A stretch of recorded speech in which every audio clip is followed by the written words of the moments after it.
My thing is, I'm so tired. I don't want anybody saying, you don't love yourself. You need to learn to love yourself. I have so much love for myself. It's overwhelming. It's overwhelming, and I need to share it. And I'm never good enough. I'm just not that person, and it hurts. And when you have people telling you that you need to love yourself, and you need to be alone, and you need to be by yourself, when there's people out here who don't do right, who have someone. Hey guys, hi YouTube, welcome back to my channel. So I just want to tell you guys that I'm going to be doing way more reaction videos on this channel because there's so many things going on in the world and social media. And if something stands out to me, I'm going to do a reaction video. So if you notice that I'm doing a lot of reaction videos, type of videos, you guys will notice. So there was a video that went viral of this young black lady that was breaking down in the car crying because she said she's never been chosen. It's always somebody else. I think she was mainly focused on the dating thing. And I mean, it was sad to watch, you know, because you could see her just spiraling. And definitely this is something that's happened before.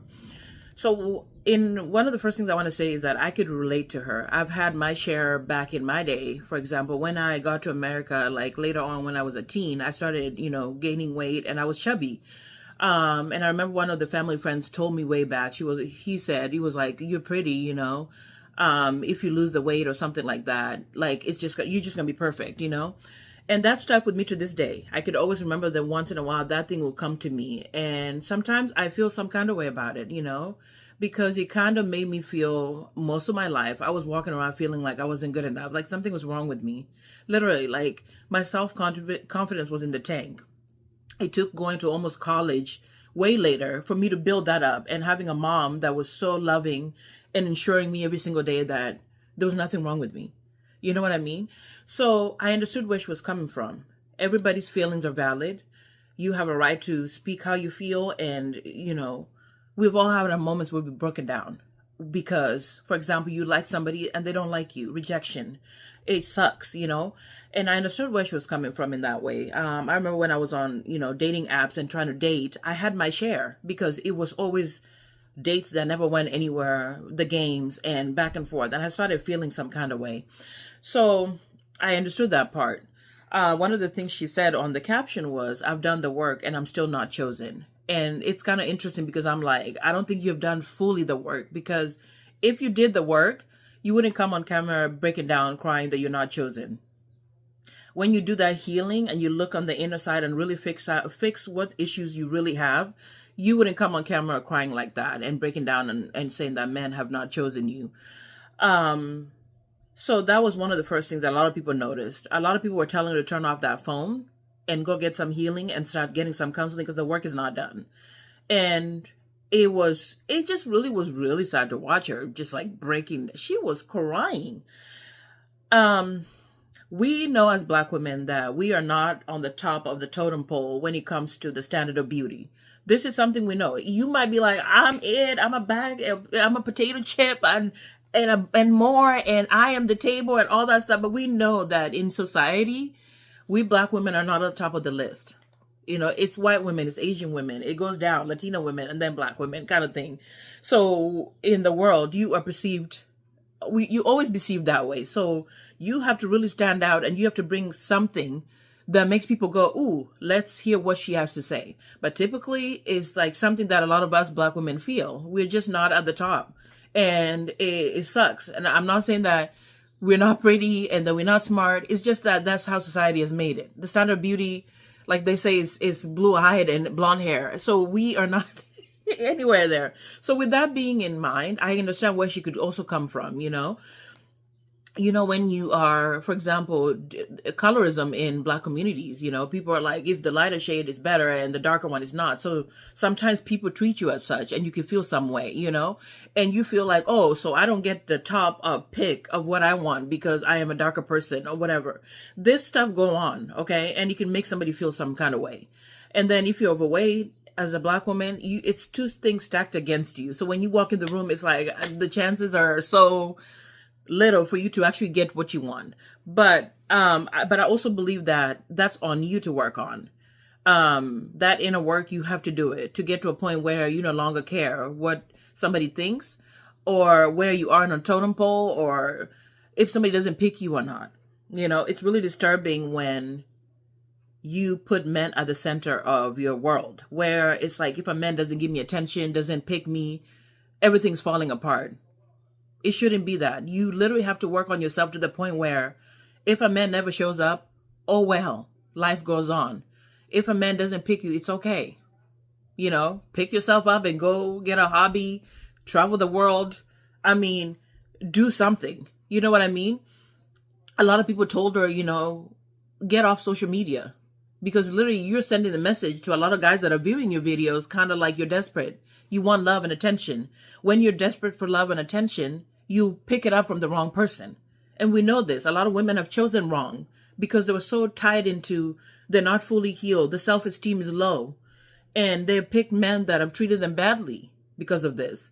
So the inner work you have to do. You have to be okay by yourself. You know, I know that I'm not 100% there, but I would say like 60, 70%, I'm okay with myself. I'm okay with my own company. I remember even early on, I never wanted to be somebody who wanted to get married because I didn't see the point of it. I really felt like the marriages that I saw around me, I was like, what's the point? I was like, at the end of the day, you know, you have to give so much, especially when you get involved with men in general. They can be draining and time. There's a lot of time that you put into that and, you know, you're distracted. So for a really long time, I didn't really care for marriage and stuff like that. And I got to a point where if somebody walked away from me or didn't want to talk to me or didn't want to deal with me, I'm okay with that. I was like, you can go. It's fine. Because my inner stuff was strong and I knew I was smart. I knew I was strong. I knew that I had something to offer. So if you decided to walk away, that's okay. You know, even if as a married person now, I can honestly tell you guys that it doesn't matter to me. I'm still a person. I know who I am, you know, so you can't make me feel any kind of way like, oh, wow, you know, it's like you can't shake me in that way. You know what I mean? So it's unfortunate when young girls, you know, put men so much at the center that they feel like, oh, I should be chosen at every moment, at every time. Sometimes also the people that you are interacting with are not your people. So therefore, they will never choose you and they'll never make you feel better about yourself. You know what I mean? It's like your environment. If you are constantly going after something that's wrong for you, you will always feel that you're not chosen. You know what I mean? You have to break patterns and habits in order to get what is really meant for you. So for me, I was looking at her, I'm like, the work is not done and she needs to really get off the phone and really turn it off and be like, work on herself even more. Because something happened where she feels that you have to be picked every time. And life revolves around a man choosing you. It's really not the best message. If anything, you have to love. She was talking about how people keep preaching self-love. Love yourself. It's true. It is really true. You have to. You have to do the inner work to be able to really embrace this person and really care for this person. Because when somebody comes around, they see, man, that's a wholesome person. They don't need me. They don't need me for anything. If anything, I'm just adding to their life. You know what I mean? You have to be okay being alone and being in your own space. You have to. You cannot be like, well, oh, a man didn't look at me today, so my life is just, you know, because we have young girls like that or women that are like that, where they feel that male attention is everything. It's not. Because the male attention can easily go to the next person. So if you're not solid in your foundation, it's going to be a really messy one, you know. We have to, I know sometimes there's this pressure of certain age. When you get to a certain age, you're supposed to be married and have all this stuff. So sometimes women start feeling like, oh my gosh, somebody pick me, choose me, you know. The pressure is getting worse, you know. You have to choose me so I can hurry up and get the kids and get the marriage, you know. But it's not the best way. So I really felt for her, the emotions. I totally understand because I've had my moments, you know, when I felt like, wow, you know, it's not working. Like the dating was not working. And I was like, is something wrong with me? Am I okay? Like what the, you know, but also dating in itself, it's a hot mess too. So, and the people that you put around you can determine how you feel about yourself because dating apps really do make you feel a certain way. Like, Am I the problem? You know? So I understood that her feelings were very valid. Coming on social media and screaming and crying your eyes out that you're not chosen is giving desperate. It's giving, you need to really go back and do some work. I was really bothered by her saying like, everybody keeps preaching love yourself, but love yourself is really the foundation. Because once you have that solid, nobody can shake you. You know what I mean? And you take care of yourself in a way that is just the best, you know? So for me, I just was like, I wanted to give her a hug. But on the other hand, I was like, turn that phone off and really go work on yourself. You cannot live your life thinking, oh, I wasn't chosen, I wasn't picked. You have to be okay with just being you and being yourself and taking care of yourself and all that.